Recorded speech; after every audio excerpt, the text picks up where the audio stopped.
Ayan, ako ho ay naandin sa gitna ng lupa ng aming tiyuhin na si Tiyo Rudy. At ayan ho, nakikita nyo, ayan.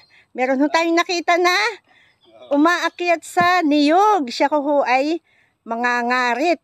Alam niyo yung tuba. Yun, yan po yan. Yan. Sige po, akyat po kayo. Ayan. Natsimpuhan ko siya din E di ayan, isasama natin dito siya sa aking vlog. Ano nga ang pangalan nyo? Lucio Roa. Lucio Roa? Oh, ayun, ayan. Tingnan nyo ang kanyang ginagawa, guys. Oh, ayun. Nag-aano siya. Sasali ng tuba. Ay, sosyal. Tingnan nyo naman. Habang nangangarit, ay may kausap sa cellphone. O, diba? Kumusta naman po kayo sa inyong ginagawang yaan? Ay, masaya naman. Masaya naman kayo, ho.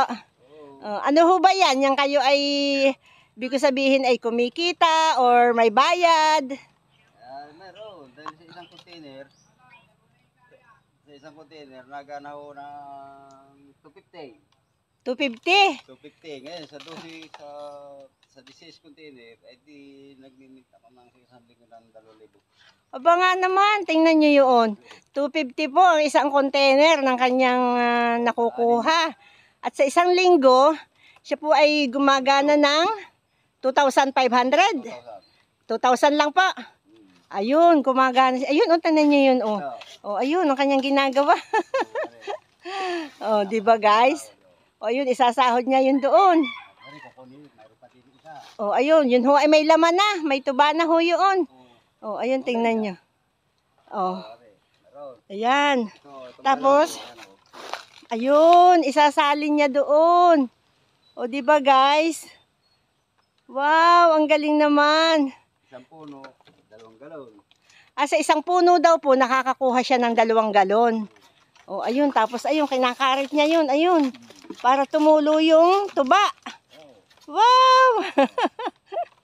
Ang galing. Tapos isasahod niya po uli yun, guys. Ayan.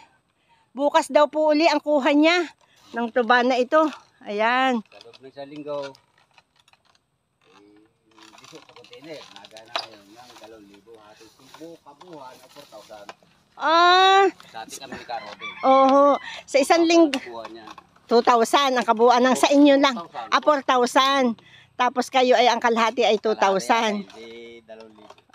Ayun.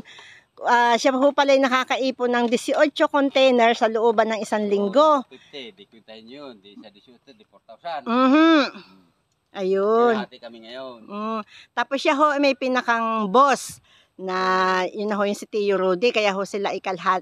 Hinahati nila yon. Siya rin nakuha ng tuba ko lahat, sinusuka at dinideliver sa mga tinda-tindahan. Wow, ang galing naman. Pinapagtubuhan pa niya, ginagawa niya 80, 90. Isang galon. Pagbibinta naman na may tindahan, pagbibinta naman ng 120. Aba nga naman. Meron namang 40 kita. May tubo kong 40. May tubo ng tindahan. Sa tindahan.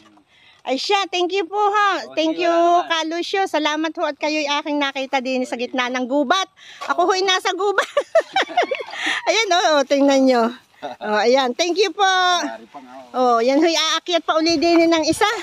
Kaya lang ayan, sasalin muna po uli siya dahil puno na yung kanyang Kaya sige po, salamat po ha. Ano ang pangalan ng niyan para mapanood? Marilyn Paratsa po ang Facebook ko. Marilyn Paratsa daw. Paratsa. Paratsa. Ayan. Ito ho'y mamaya i-content ko, kaya mapapanood na ito mamaya. Paratsa. Marilyn Paratsa. Paratsa, opo. Sa Facebook. Sige po, sir. Thank you. Bye-bye. Ayan po, tingnan nyo. Ang dami pa po niyang kakaritan. Kaya lang ang haba na ng aking kaya ayan. Tinapos ko na po yung interview ko kay Sir Lucio. Ayan, ako po nandito sa gitna ng gubatan. Ito pa po yung mga niyog na kakaritan niya. Ayan, sa mga gusto pong bumili ng tuba, sa mga mahihilig po, dito lang po ito sa Sitio Insider. Punta lang po kayo dito. Hanapin nyo lang po si Mr. Val Romasanta. Siya lang po ang hanapin nyo at matutukuyan nyo na itong tubaang ito. Ayan. So, thank you po guys ha. Isama ko muna yung aking sarili. Ayan, hindi pa po masyadong sanay mag-vlog ang inyong kamangyan. Kamangyan kagandang ginang.